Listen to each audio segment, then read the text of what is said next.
प्रभु कहे तू मन को पा जाएगा मोहे।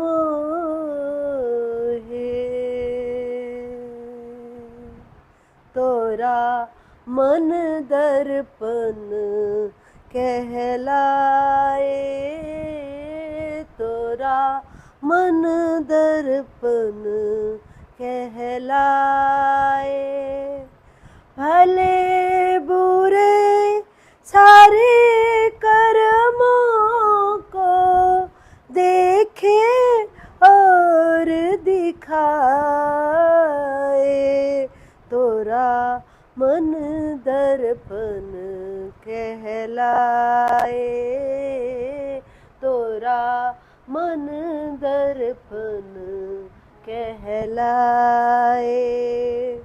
मन ही देवता मन ही ईश्वर, मन से बड़ा न कोई।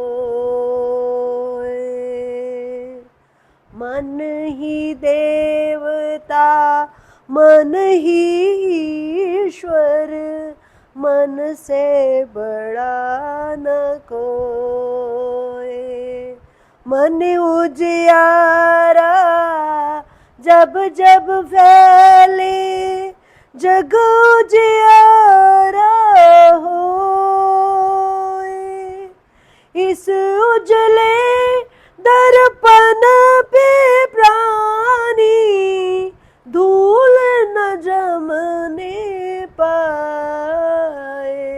तोरा मन दर्पण कहलाए, तोरा मन दर्पण कहलाए। सुख की कलियां दुख के कांटे, मन सबका आधार। सुख की कलियां दुख के कांटे, मन सबका आधार। मन से कोई बात छुपे ना, मन के नैन हजार।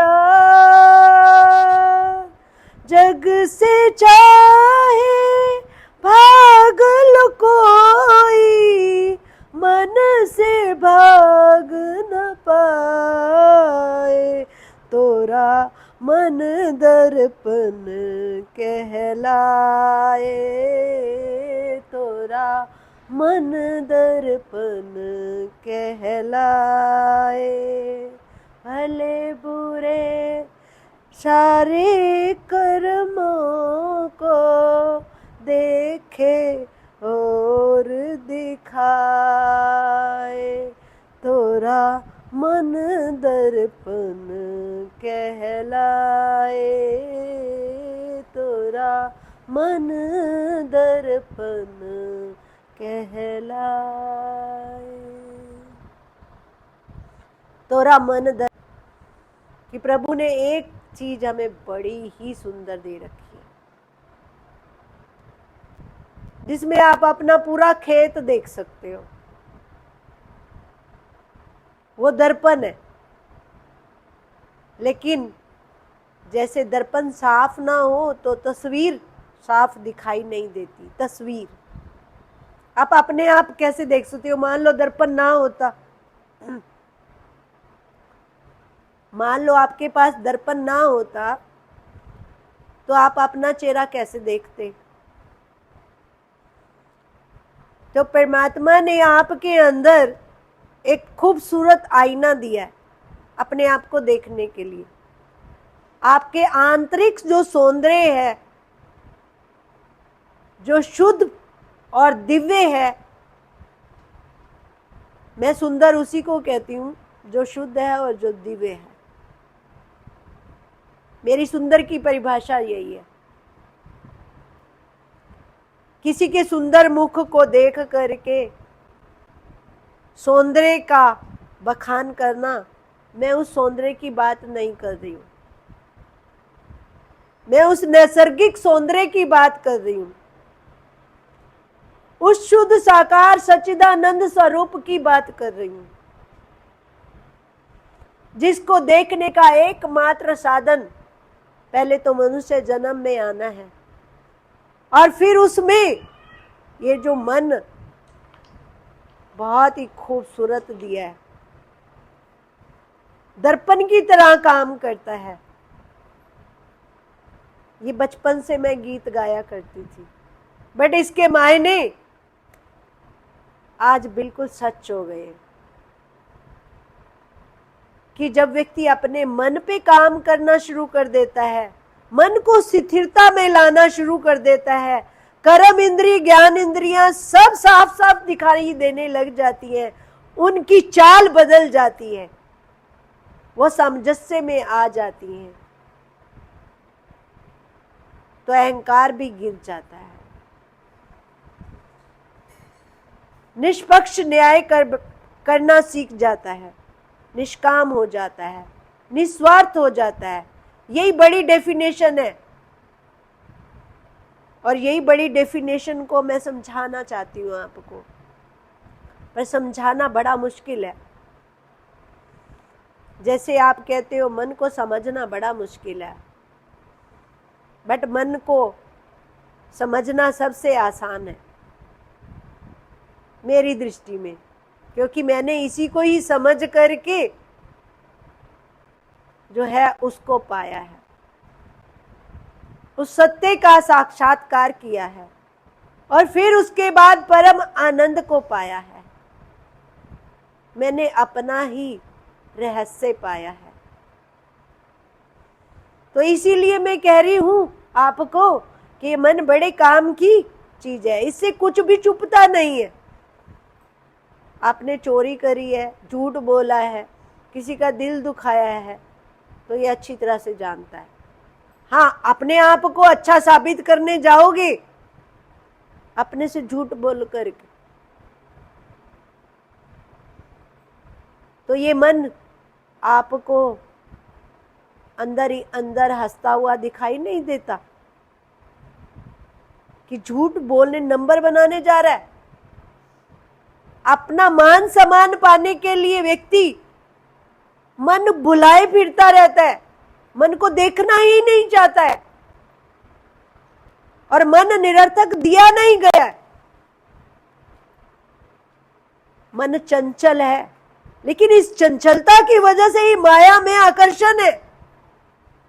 अगर ये चंचल ना होता तो इतनी वैरायटी को समझता कैसे, हर चीज को देख करके मचल कैसे जाता, और ये नटखट लीला होनी संभव ही नहीं थी। माया को समझना आसान नहीं है, लेकिन मन को समझना बहुत आसान है। आप परमात्मा को कहां खोजने जाओगे? परमात्मा को खोजो, कहां कहां खोजोगे? नहीं खोज सकते। कहा है जिन खोजा तिन पाया, लेकिन मैंने देखा वो तो बिल्कुल पास था। जग करके मैंने देखा कि वो तो बिल्कुल पास था, पर उसको खोजने बाहर जाते थे। काहे रे बन खोजन जाई, वो तो अंतर में है, वो आपकी आंतरिक शक्ति की ओर इशारा है। आपके अंतर मन की ज्योत जगना या सत्य का पता चलना, उसमें मन का रोल बहुत बड़ा है। जो व्यक्ति अपने मन से को ठीक ठीक साफ रखना सीख जाता है, तो उसमें विराट पट्ट का अंश भी पा जाता है। उस विराटता के लिए अगर आपने कुछ विराट पाना है, तो अपना हृदय भी विराट बनाना पड़ेगा। अब आप पूछोगे कि हृदय विराट कैसे हो सकता है, हृदय मुक्त कैसे हो सकता है? तो आपने जो चश्मे लगा रखे हैं, कौन से? ये छोटा, ये बड़ा, ये ऊंचा, ये नीचा, ये हिंदू, ये मुस्लिम, ये सिख। पहले तो तुम रब के ही बंदे हो,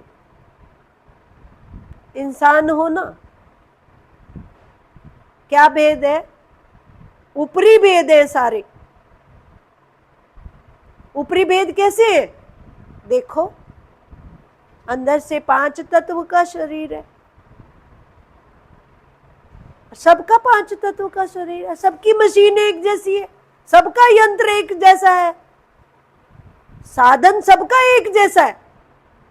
कपड़े पहनने का अंदाजा अलग हो सकता है कपड़े हम कोई साड़ी पहन ले, कोई सूट पहन ले, कुछ और पहन ले, पर कवर तो सभी करते हैं ना।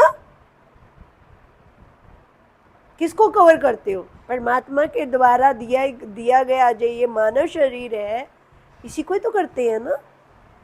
पर ऊपरी भेद से हम अंदर वाले तो एक ही है ना, यंत्र तो एक ही है, और इसमें शक्ति भी एक ही है। लेकिन भेद कहाँ है? भेद है आंख में, भेद है सोचने में। जो मैंने कहा कि जब आप किसी चीज को देखते हो, मान लो एक बगीचा है, एक बगीचे में 10 लोग भेज दो, तो वो 10 लोग क्या करेंगे? अलग अलग ढंग से उसकी व्याख्या करेंगे, क्योंकि किसी को किसी तरह से नजर आएगा वो बगीचा। अगर व्यापारी को भेजोगे तो वह व्यापार के हिसाब से देखेगा, अगर माली को भेजोगे जिसने एक एक फूल को जो है खिलाया है, उसका ध्यान रखा है, वो कुछ और तरह से देखेगा। जैसे हम कोई चीज पालते हैं तो उसको हमारा देखने का नजरिया कैसा होता है, और दूसरा कोई देखता है तो किसी और तरह से देखता है। तो यहाँ पर जो जो हम देखते हैं सब अपने अपने ढंग से देखते हैं और उसकी व्याख्या करते हैं, लेकिन सत्य कोई व्याख्या नहीं है। सत्य सत्य ही है, सत्य विराट है। सत्य तुम्हारी अटकलों से नहीं मिल सकता है। अनुमान लगाओ, भगवान ऐसे होगा, भगवान वैसे होगा, जैसे हम यहाँ चित्रों से धोखा खा जाते हैं।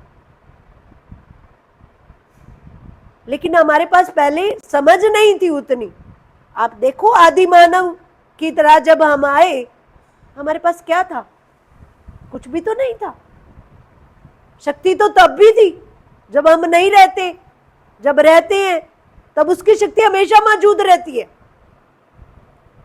लेकिन उस शक्ति का जिसने जितना भी दर्शन किया उसको बतलाया, पर हम उतने कल्चर्ड नहीं थे कि समझ पाते, होते भी नहीं है, क्योंकि हम अंधेरे में बैठे हैं। अंधेरे का खेल जानते नहीं, अंधेरा और उजाला, ब्लैक एंड व्हाइट। अब ब्लैक एंड व्हाइट क्या है? काला और गोरा। काले गोरे की परिभाषा हम नहीं समझते थे, लेकिन वक्त बदला, धीरे धीरे हम चीजों को ठीक ठीक समझना हमें आया। आज 20 साल पहले आप अपने बच्चों को देखो कैसे थे, आज देखो वही बच्चा कैसा है। किस वजह से? औद्योगिक क्रांति की वजह से, प्रौद्योगिकी की वजह से। वाईफाई कनेक्शन कहां से आया? स्मार्टफोन कहां से आया? स्मार्ट कैसे बने? मेरा भी यही क्वेश्चन है कि फोन तो आज आपके हाथ में है, बताओ इसकी तार कहां से आई है? ये सारी परमाणु की खोज है। जो सुख सुविधाएं, ऐश्वर्य आपको प्राप्त हो रहे हैं, वो उसकी कृपा से ही है, उसकी माया है। आज आप उस माया को देख रहे हैं, कल तुम्हारी संतान देखेगी। लेकिन माया ही देखनी है, मायापति को नहीं देखना चाहते। तो मायापति को देखने के लिए कृष्णा और तृष्णा एक साथ देखना पड़ेगा। जिस दिन आप अपनी तृष्णा को समझ जाओगे, उसी दिन कृष्णा आपके अंदर प्रकट हो जाएंगे। बोलो प्राणनाथ प्यारे की जय।